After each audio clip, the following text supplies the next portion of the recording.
Hello and welcome everyone to Immigration and Jobs Talk Show. I am Napasa Prasad, your host for today's session. And before we move ahead with our webinar that's lined up with our amazing guest today, I have this important disclaimer. That is, by watching our videos, you agree and understand that the information provided by our experts and attorneys, including comments and replies from users, is not legal advice. Use of information is at your own risk. Once again, folks, welcome to Immigration and Jobs Talk Show. And we are here to dive into today's topic of discussion. Yes, we are going to discuss about, USCIS has officially announced that it has reached the H-1B cap for fiscal year 2025. So, what does this mean for thousands of aspiring professionals and employers hoping to secure an H-1B visa? And to unpack this, we are going to have our guest for today, a regular face who makes it a point to join us every week. So, without further ado, please help me welcome Attorney Prashanthi Reddy from the Law Offices of Prashanthi Reddy. Thank you so much, Prashanthi, for joining us. Hi, Napasa. It's good to be back. Yes, so maybe you could tell folks out there what can they expect from today's session. I guess we're going to be talking about alternatives to the H-1B cap.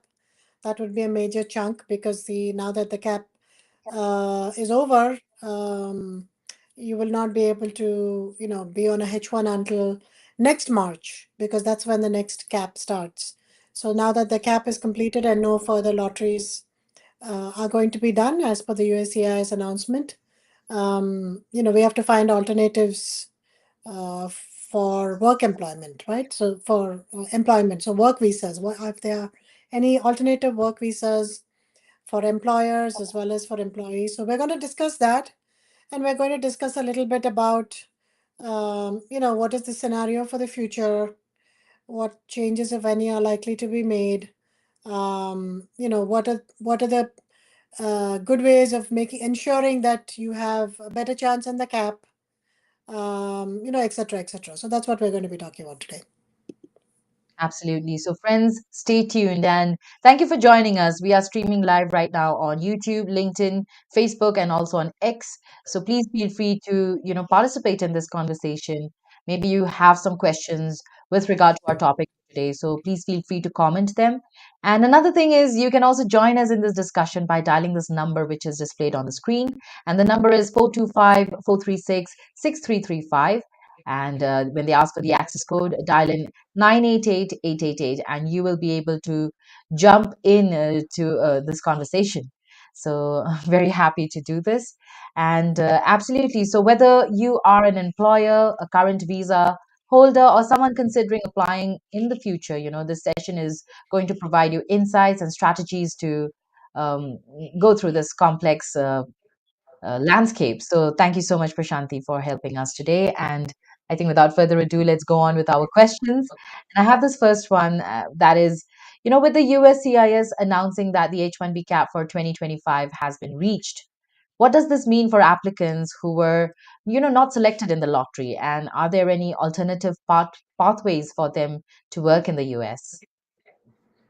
Yes, so they're not, they are alternative pathways that obviously they're not as good as the H1 and they're more limited in their nature. So let's go and see what the alternatives are to a H1. One is, of course, cap exempt H1. If you're not subject to the cap, how can you be a cap exempt? Is if you are, and if your employer or if you are an employer who is an institution of higher education, non-profit related or affiliated to an institution of higher education or a non-profit research organization. If you're one of these three, then you're cap exempt and you can file your H1 at any time. You're not subject to this so-called H1B cap. So if also you have to remember that not only are the direct employers are cap exempt, but also if you're an employee indirectly to an employer, that is, say you have a consulting company and the consulting company has a client who is cap exempt, then in those circumstances also your H1B petition would be a cap exempt petition. So that's something very important to keep in mind. The other alternative is, of course, you could file an O1 visa. O1 visas are generally reserved for individuals who have extraordinary ability in the sciences, and the arts, in education, in business or athletics. And by definition, not many people qualify for extraordinary ability because they are extraordinary. But where possible, it's good to review and see if you have if you qualify for an O1. Maybe if you are a researcher, you could more easily qualify for an O1 because it's easier to show that your research is extraordinary. Um, so, the O1 is definitely another option, but as I said, it's limited to only those who are extraordinary in their field. How do you show that you're extraordinary? You show that by showing that you're in the top 1%, say, of your field. That could be through, um, it could be through, newspaper clippings about you.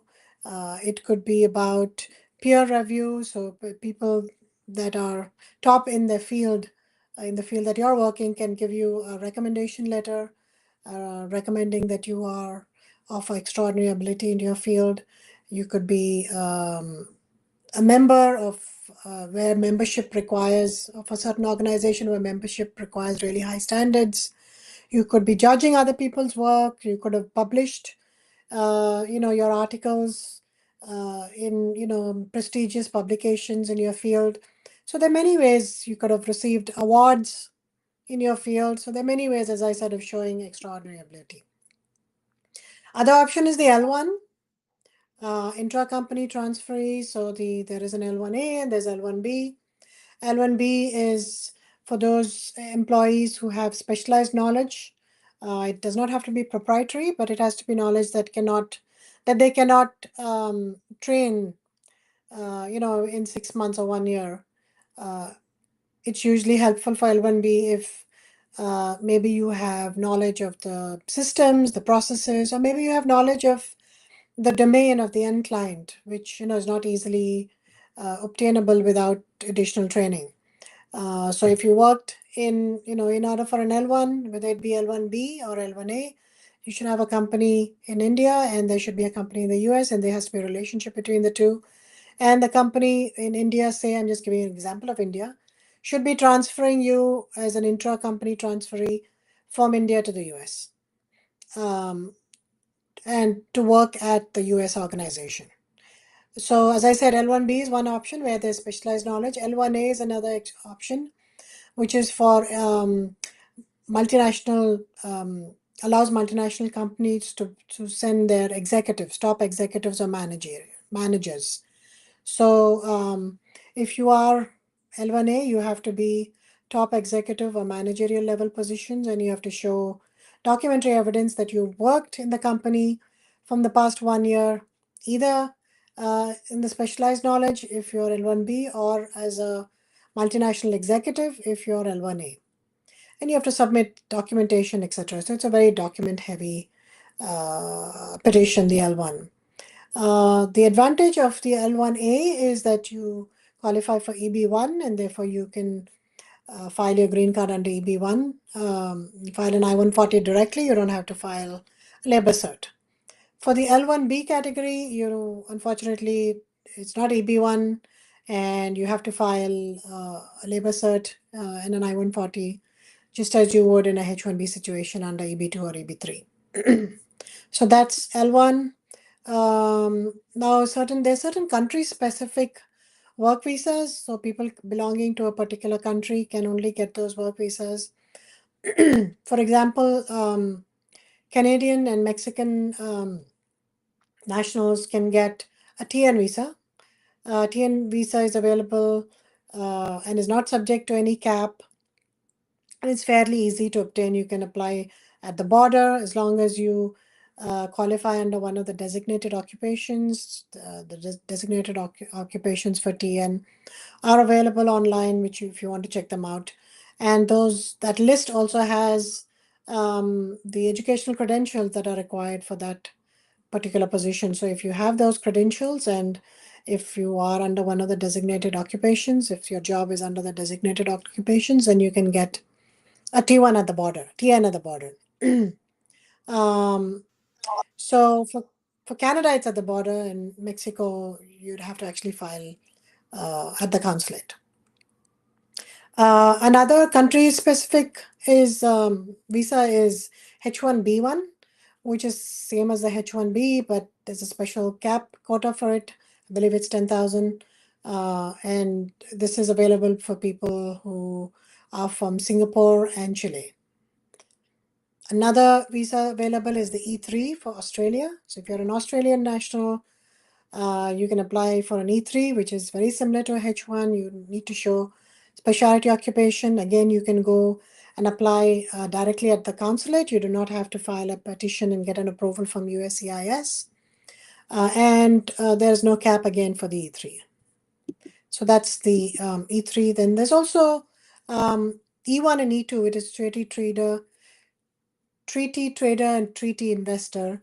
For countries, again, you can go online and check which countries this is applicable to. So if they have signed the treaty trader or treaty investor agreement, then you can bring your employee as a trader, treaty trader, or a treaty investor. Again, there's specific requirements for this. You have to show that the investment required has been transferred from the foreign company to the U.S. company. The amount of investment is really, it's got proportionality test, meaning that depends on what investment is needed by that particular industry. And the company has to have done significant, for a treaty trader visa, significant trade between the US and that foreign company. And the employees must have skills that are required for that particular trade. And investment is, you're required to invest a certain amount of money depending on the type of industry that you're in. So that's E1, E2, treaty trader, treaty investor. Again, no cap for that. The other option is the F1 OPT and CPT. OPT is two types, post-completion OPT, and that's for 1 year after completion of your degree. And then there's STEM OPT, which is only available for people in the STEM field, and that's an additional 2 years after the completion of your post-completion OPT of 1 year.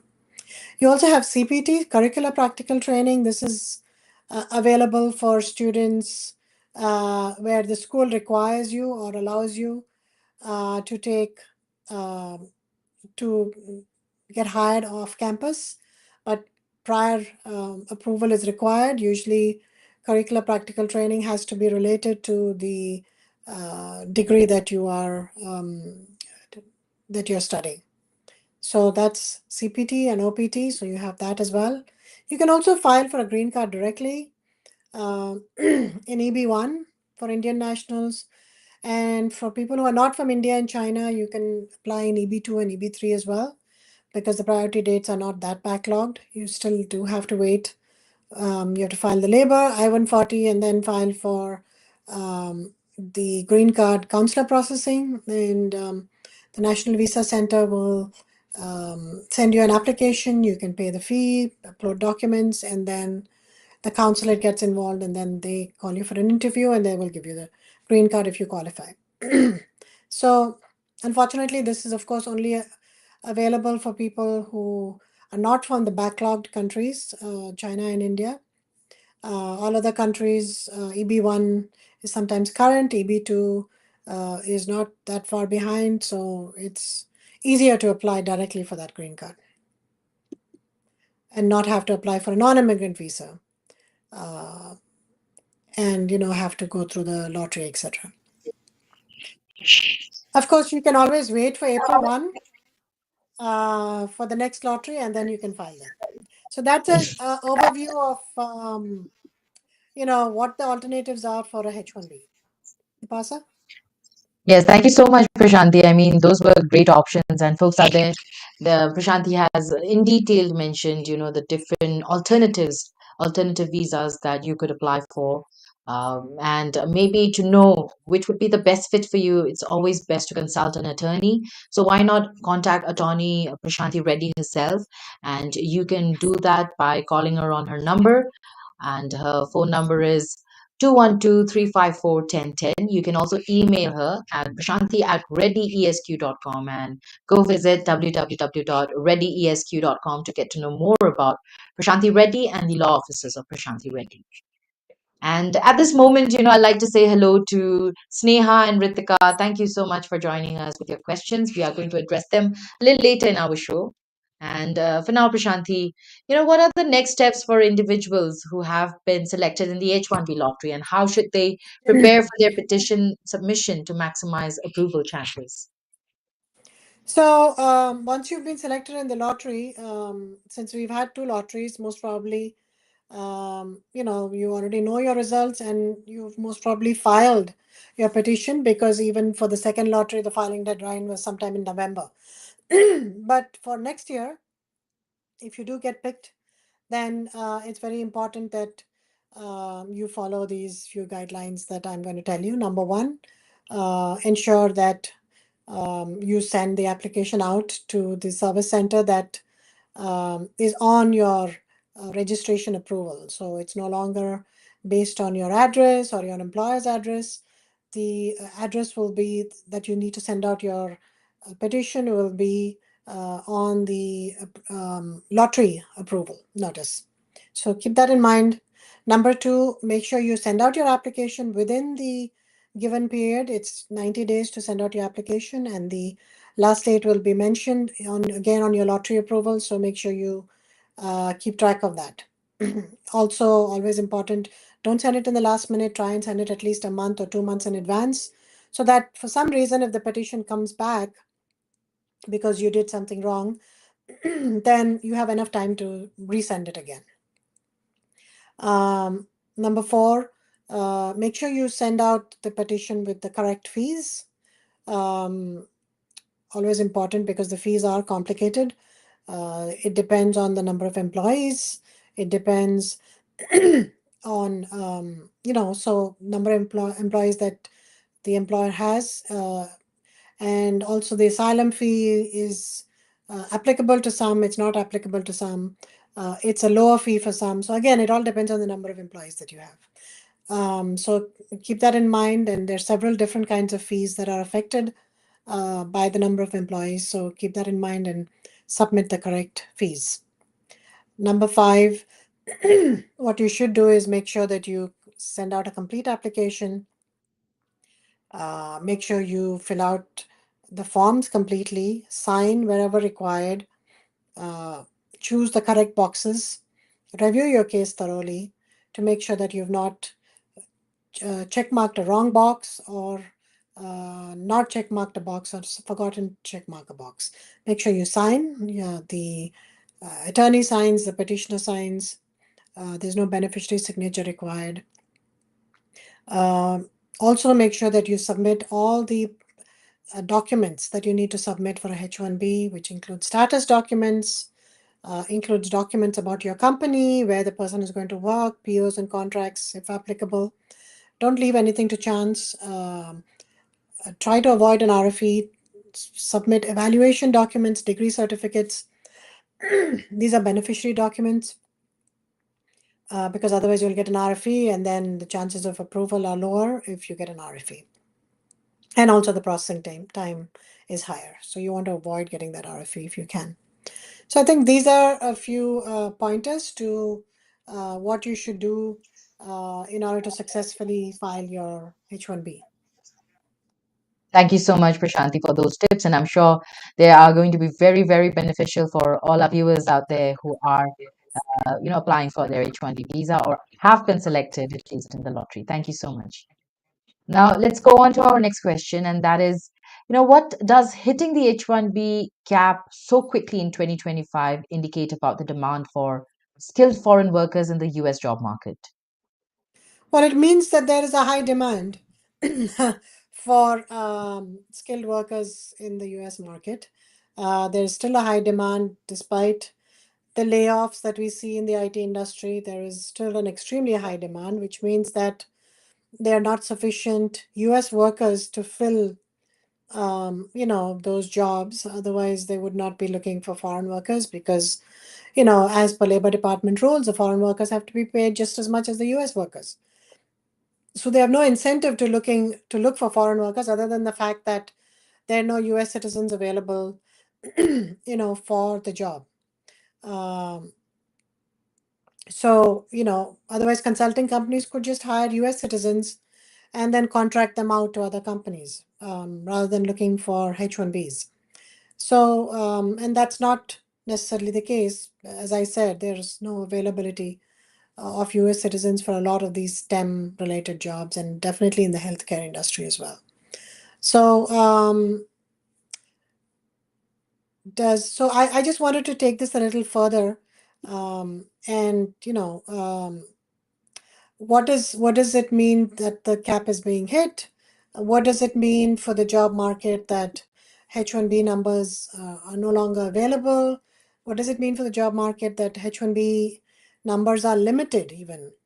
So, just to answer that, we have to figure out first whether limiting, uh, expanding H-1B numbers will help American workers or will hurt American workers, right? So there's always talk about the H-1B numbers have to be increased, but on the other side says that increasing H-1B numbers will hurt American workers. So what are the facts of this? There are a lot of research that's being done on this, and economists have done research. There are several papers written on it, and in fact, the research shows that hiring the hiring more H-1B workers, in fact, improves the job market for American citizens, because this is how it works. If there is no job available for a particular STEM position, then that job tends to go overseas, right? Microsoft has started its operations in Canada and all over the world because they're having problems with the H1s and finding the right talent. So they're looking for that talent elsewhere outside the country. But if they found that worker here as a H1B, then based on that job, five other jobs are created for American workers. May not be STEM jobs, maybe administrative jobs, for which there are plenty of American workers available, or business related job, MBA or BBA, business administration related jobs. So that's what the research has found. So cities that uh,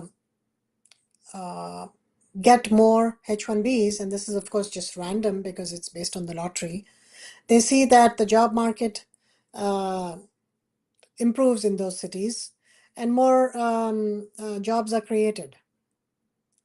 Um, I mean, Bill Gates said that Microsoft has found that for every H-1B hire we make, we add on an average of 4 additional employees to support them in various capacities.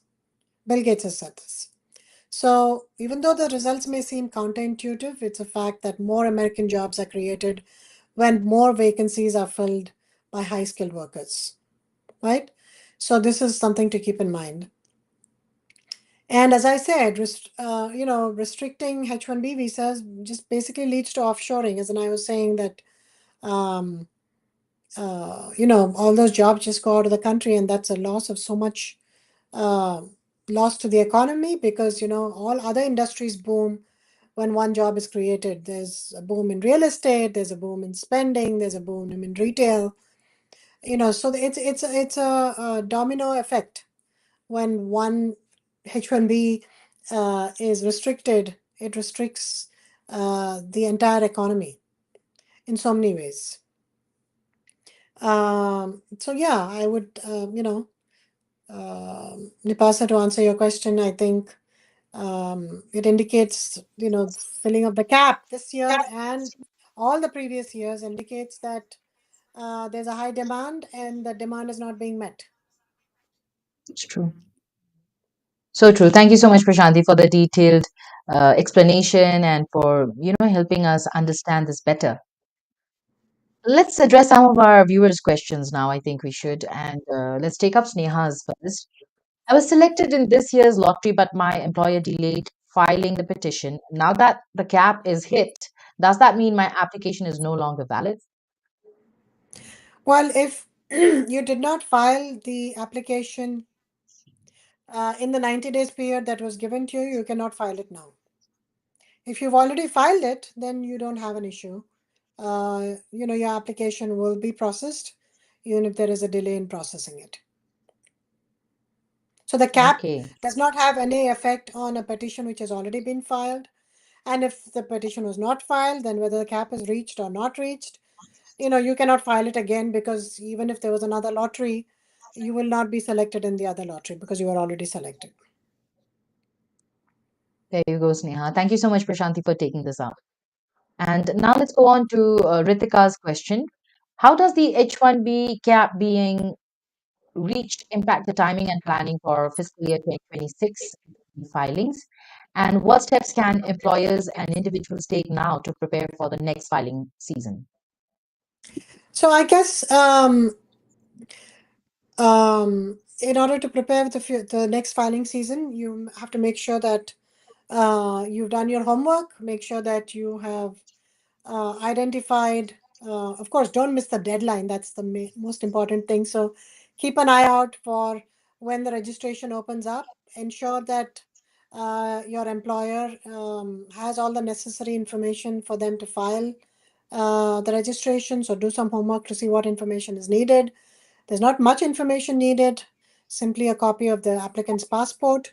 And also, you need some information with reference to the company, the address, the federal ID number, phone number, other contact information, the signature, etc. of the employer. So ensure that you use either an attorney or you are well aware of how to file a CAP registration, because if you do it wrong, or if you don't pay the fee correctly, or if your fee doesn't go through because the bank has blocked your credit card or something like that, then you will Mhm. not be successful in your CAP registration. So make sure all these tips are followed for the next year before you file your registration. Keep yourself informed, most importantly.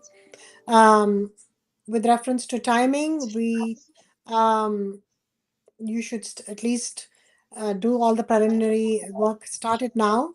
Identify the employees that you're hiring. If you're an employee, then identify the businesses that are going to register for you for the CAP.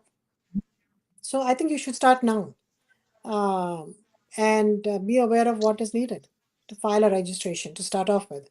And then after that, once your registration is picked, then you would go into the other information with reference to how to file a H-1B petition. And you can, then look into that information and make sure that you have all that ready. You do have 90 days, but the sooner you file it, the better. So first step is registration, making sure you have all the information for that. And the second step is, if you get picked, then making sure that you have all the information required to file the H-1B petition within the 90 days period. Right, right. Thank you so much for taking that up, Prashanthi, for Ritika. And I think now we should go to Hari's question. This is also on YouTube. Hari's asking, we submitted our AOS I-485 in September 2021 when FAD is current. PD 8th, 2013 India, I-140 approved in 2016. Now my elder kid is turning 21 in the coming month. How do I make sure he is protected under CSPA? Thanks. He's as long as he's filed adjustment of status, and the application is the 485 is pending, he's already protected. And even if he turns 21, it does not affect his green card application. So you should be good. Okay. So, Hari, if you have any further questions, you can keep commenting. But thank you for participating. And thank you, Prashanthi, for taking that up. And now we have Hardeep's question. How likely will the percentage of H-1B registrations selected for fiscal year 2025 be higher than in the first selection round last year for the fiscal year 2024 cap? I think it'll be the same as last year. I don't expect that they will select a higher percentage of H-1B registrations. I know why you're asking that. You're thinking that maybe they expect that a lower percentage will file H1s, and therefore they'll select a higher percentage. I don't think they'll do that. They'll do, they'll follow a measured approach, because they can't be sure how many people will actually file H1s after they get the registration picked. Um, So they'll follow a measured approach and go, step by step. They will pick a more number than required, because historically there is a certain percentage of H1s that are not filed even after getting selected in the lottery. But I think Mhm. they will take a two-step approach, and they will do a second lottery rather than trying to pick as many as possible in the first lottery. Right. Right. Thank you so much for taking that up, Prashanthi. And Hardeep, if you have any further questions, please keep commenting. Thank you for participating with your question.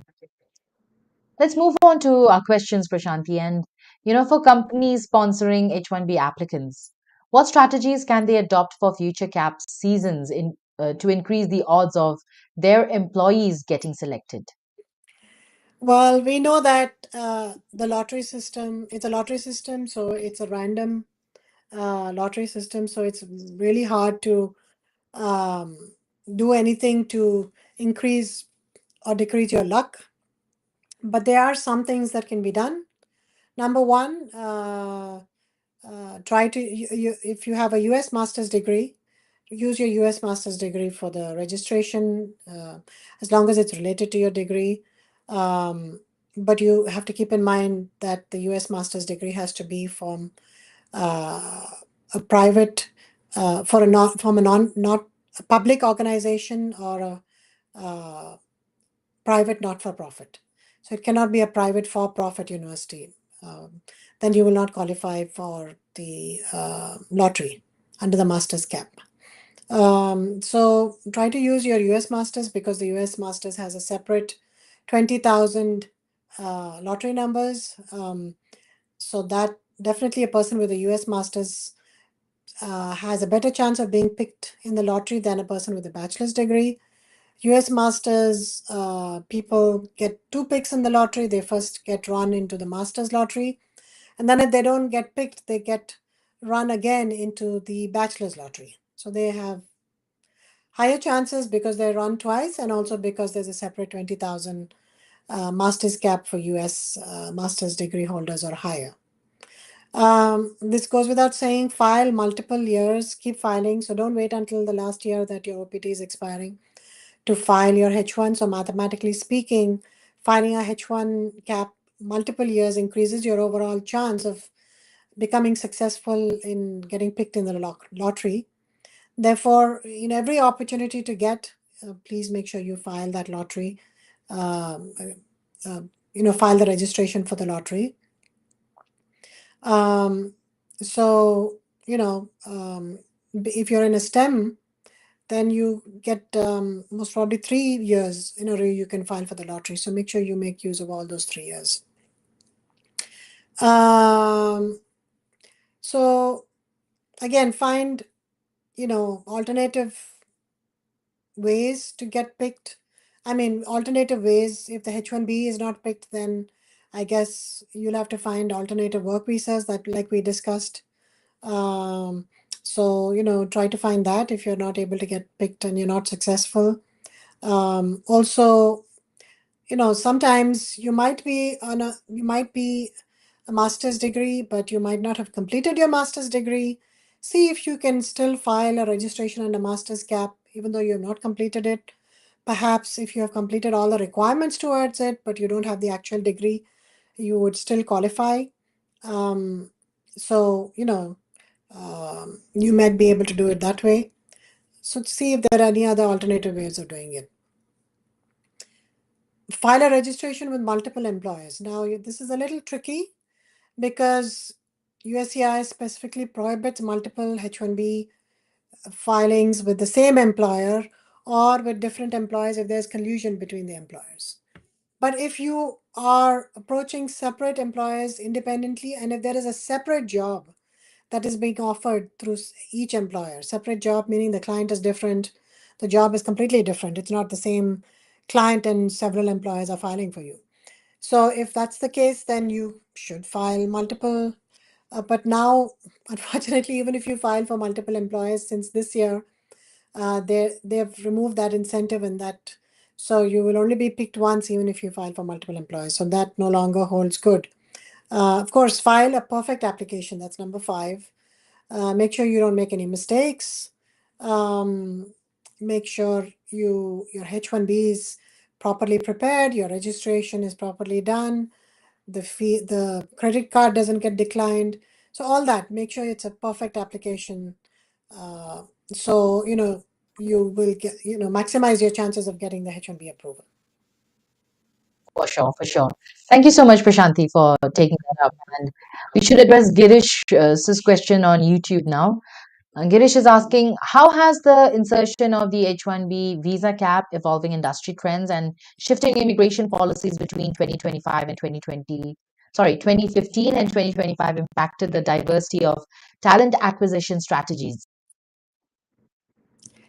I think with the unavailability of numbers, visa numbers, or the shortage of visa numbers, what has happened is employers are looking outside the country to find talent, and they're moving the entire job outside the country. So, as I said, a lot of jobs have moved to Canada, a lot of jobs have moved to India. Given you the example of Microsoft. Um, so, yeah, that's how it's affected. Jobs have basically moved outside the country. Thank you so much for taking that up for Girish. And So Girish, they're if you have talking. any more questions, yeah. Girish is also talking about startups versus established tech giants. So startups have more issues, obviously, with filing or getting H-1B approvals and versus or getting talent into the country versus the tech giants.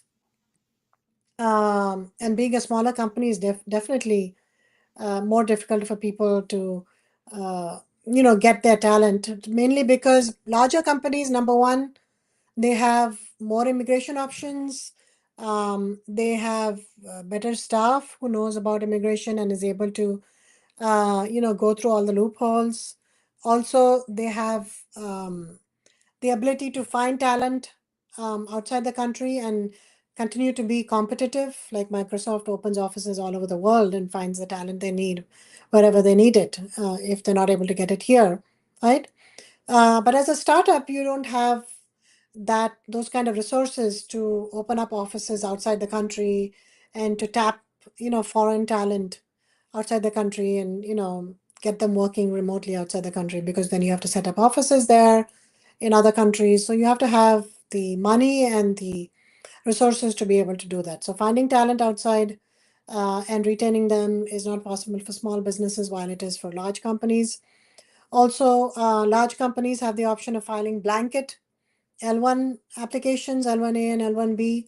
This is pretty much gives them an unlimited stream of talent that they're able to tap and bring to the US. Small companies don't have that because you have to be a large company to be able to qualify for an L1 blanket. Of course, there are issues with L1 blanket as well, but definitely a good resource for big companies to tap into. So also their employees have a higher chance of getting a visa approved rather than a smaller company, higher chances of getting a H-1B approved with USCIS, not only a visa with Department of State, again, because um, it's a larger company. And USCIS also, unfortunately, discriminates with reference to their processing if it's a smaller startup when compared to a larger established Microsoft type company. For sure. Thank you so much for taking that up in details for Girish. Girish, I hope you've got your answers. And if you have any more questions, keep commenting. Let's take up Ravi's question now. With masters from India, do I qualify for STEM category? With Masters from India, do I STEM category? I don't understand what STEM category means. Are you talking about OPT STEM? STEM OPT, I think, yes. Yeah, can you please be more elaborate as to what you mean by STEM category? What STEM category? F1 OPT STEM? Then you have to have a master's in the US in the STEM category to qualify for STEM OPT. Okay. Ravi, we would like to know more about you. And in fact, you can also call us up, on this number 425-436-6335 and dial in this access code 988-888. Say hello. After that, we'll be able to hear you. And hi, Rag. Thank you so much for joining. Rag says hello, Napasa and Prashanthi. Rag, please feel free to join us on this call also, or yes, just comment your question. We will address it soon. Let's move on, Prashanthi. Now, if you could tell us, given the limited number of H-1B visas and the high volume of applicants, do you think the lottery system is still the fairest way to allocate these visas? Why or why not? There are arguments for and against, with reference to whether the lottery is like a blind system is the best way, or should the numbers be allocated based on where the need is, or where the country needs them, which the industry with where the country needs them, right? So, such as high demand areas such as IT or healthcare, etc. So, the argument for, of course, there is. Let's talk about whether it's the arguments for the lottery system. Is this a good way of allocating H-1B numbers, because there is oversubscription, and earlier it used to be first come first serve, but that was chaos because all the cases, thousands of applications were filed in one day, and then they would just reject applications that the excess applications, and there was no system on the basis of which they were rejecting them, because all of them were being received on the same day, right? So now they're trying to follow a system which is like a lottery system. So and then there is 90 days to file it. So it's a better system compared to the previous one. The lottery system grants equal opportunity. There's transparency in the process, and administratively it's easy. So you don't have uh, thousands and thousands of pages of applications sitting in USCIS being and having to be processed and being sent back if they are not um, approved under the lottery and they're not selected under the Yes. lottery. That was the previous system. So definitely the new system is better in that way because it's fairer, and administratively it's much, much better. But there are arguments against the lottery system also, because if you're leaving it to chance, which is what a lottery is, it's not merit based.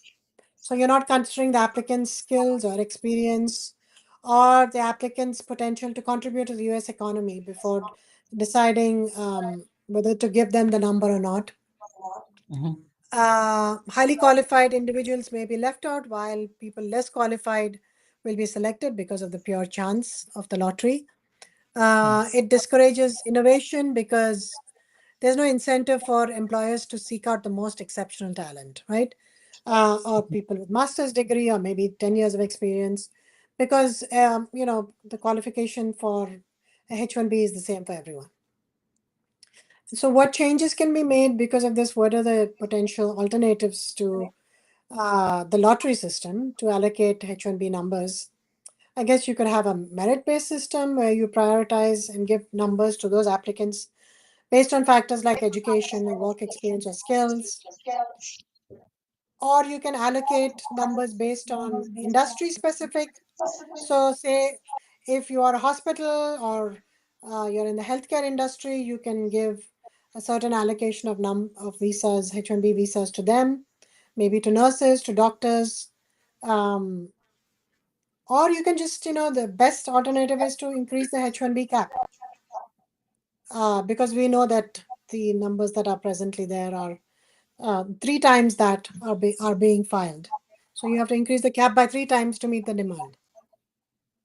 So Okay. that's, in a nutshell, what the alternatives are and what I think about of the present lottery system.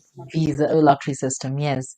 Thank you so much, Prashanthi. Thank you for taking that up. Rag is here with his question now. But before that, let's take up Ravi's. Ma'am, I meant the H-1B under master's cap for masters from India. Okay. I'm glad we asked the question and he Yes, sometimes. responded. Yeah, a master's cap. To qualify for a master's cap, you have to have a US master's degree. So it cannot be an Indian master's degree. Okay. So, Ravi, unfortunately, I do not think you qualify for the H-1B master's cap then. Unless he does Thank you, he does Prashanthi. a master's degree. he Again, can qualify. another Yeah, one. if he does a master's degree in something else, then he could qualify. Mhm. Okay. All the best, Ravi. And now let's take up Rags. Rag is saying, what about the tech non-profits as compared to startups and the big companies?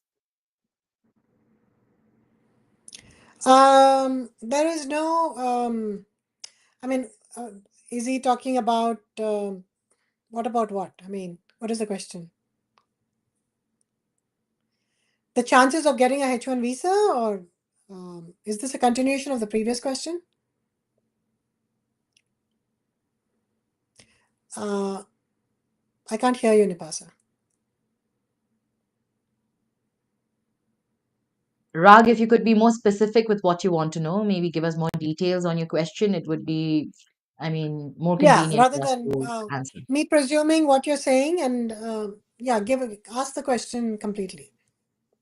Yes. And Ravi It's says, easier for thank you. the Okay, Abbas now. We have this is viewers on. also that.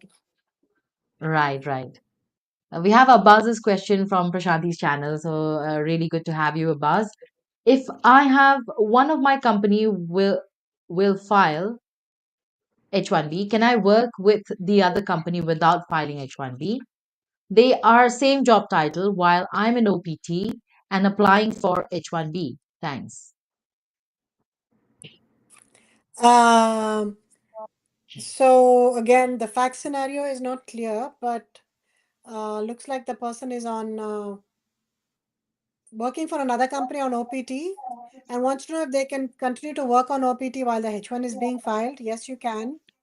You only need to move to that company which files your H1 once it's October 1st if it's a cap case, or the H1B is approved, whichever is later. Then you need to move to the employer that's actually filed your H1B cap. You cannot continue to work for the previous employer. Okay. Thank you for taking that up for Abbas. Abbas, I hope you got your answer. If you have more questions or you need more clarifications, keep commenting. I think now we have some more questions, Prashanti, and these are from our Facebook groups. So I'd like control to please display them. Let's take up this first one. For Dropbox H1B, is there any fingerprinting process or direct Dropbox? There's no fingerprinting process as far as I know. I think it's just a Dropbox. And this because Dropbox is available for people who have previously had, filed a visa. Okay, So the presumption is they already have your fingerprints on record. But again, I could be wrong. So I can look that up and answer if there's any fingerprints. sure. Sure, Prashanti. And while we check that, maybe we can read out this next question. This is from an anonymous member. I am on H-1B visa. Now my mother is in ICU. If I am traveling to my home country and while returning, is there any issues? My spouse and my newborn kid will stay in the USA. And please let me know what all documents do I need to carry along with me. Thanks in advance. I'm presuming this question is because Trump administration is going to come to power, so everybody's worried about traveling, at least until things are more clear.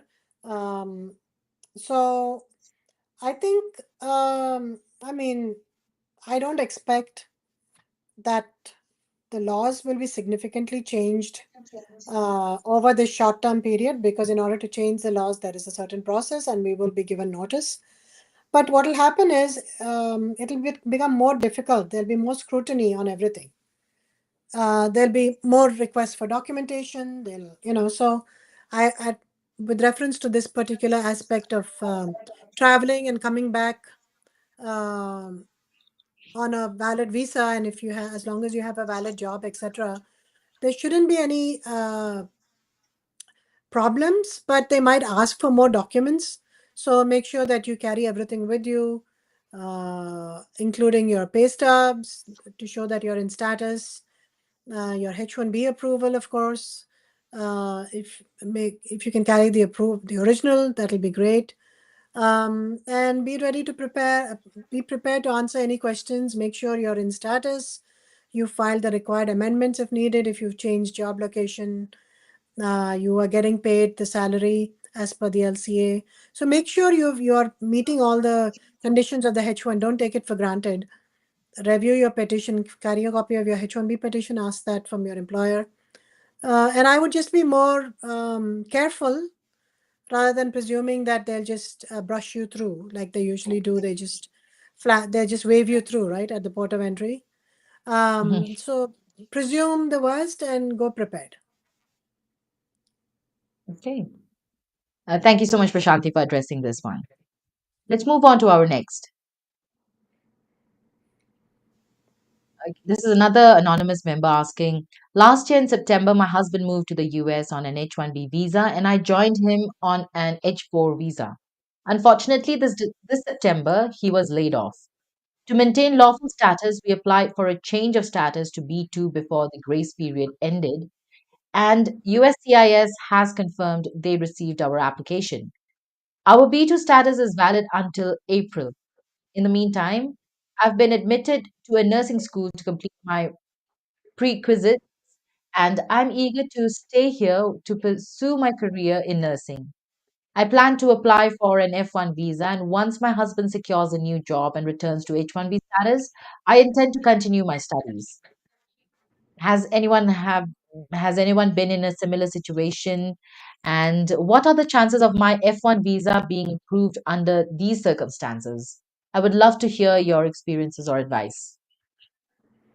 Yeah, there are a lot of people who are in similar circumstances. In fact, every week I get several phone calls, almost once a day, from people who have been laid off and are trying to explore how to remain in the country and what to do with the 60 days grace if they don't get a job within that 60 days, because 60 days is not a long time to find a job, right? So most people do file for a change of status to a B2 or an F1. It depends on what their long-term plans are. Um, I have not seen issues with change of status from a 60 days grace to an F1. They are asking for proof that you're maintaining your residence in India, and they're asking for property documentation, proof of residence, etc., Aadhaar card or whatever ID cards if you're from India. Mhm. So they are sending RFUs related to that, and also proof that you have money to, uh, you know, uh, to continue your education or to pay for your tuition. So these are some questions they're asking about the F1. But in your situation, since you have a pending B2 application and you don't have the actual B2 approval, and you'll be filing an F1 um, from the pending B2 application, um, there might be a question of what is your present status, and they might send an RFE asking for proof that you have an approved B2. But USCIS has again said that they will accept bridging petitions. So hopefully, unless the new administration comes and changes that, you should be able to file for a change of status from a pending B2 to an F1. Okay. Thank you for Nipasa, taking that up, Prashanti. sorry, Yeah. Nipasa, I have one more minute, and after that, I have somewhere to be. So Sure, sure. Let's take up a buzz's question quickly then because he's here. So it's a continuation. Because I couldn't find a full-time job, I had one company I'm working with. They will file an H-1B, but I still have other job offers for another part-time. But they said they won't file H-1B. Can I work for both without affecting my OPT status? He's asking. you can't, you should file, as I said again, you have to file the H1 because you have to file within that period of time. You don't want to lose your uh, H1 if you get picked in the lottery. And you cannot work for the second company on OPT unless you file your H1 for consular processing. Then your H1 will not get converted to a H1 until you leave the country and come back. In which case, you can continue working on your OPT for that company and then change to the H1 employer when you want to by leaving the country and coming back on a H1 visa. But you cannot work for both OPT and H1 at the same time. Okay. Thank you so much for taking that up, Abbas. And thank you, Abbas, for your question. Thank you for participating. And Okay, last but not the least, does the USCIS have a bias for or against grant taking nonprofit tech initiatives? I don't see why there should be a bias Okay. for Thank you, nonprofits. Rag. Or yeah, I don't see that there will be a bias. I don't see a reason why. Okay. Thank you so much, Prashanthi, for answering so many of our questions, especially our viewers' questions. I'm sure they must have all benefited, watching us here in the session and learning so much from the session. Thank you so much, and I'm looking forward to having you back once again in the coming week. Thank you, Nipasa. Take care. See you next week. Thank you, Prashanthi. Have a great day. And folks, you can always contact Attorney Prashanthi Reddy. You can write to her, you can email her or call her on this number 212-354-1010. And her email address is prashanthi@reddyesq.com. And go visit www.reddyesq.com to get to know more about Attorney Prashanthi Reddy and the law offices of Prashanthi Reddy. Thank you, everyone, for joining us. But stay tuned on Immigration and Jobs Talk Show because we have more sessions coming up like these. And yes, check out our space. For now, it's Napasa saying bye. Have a great day ahead.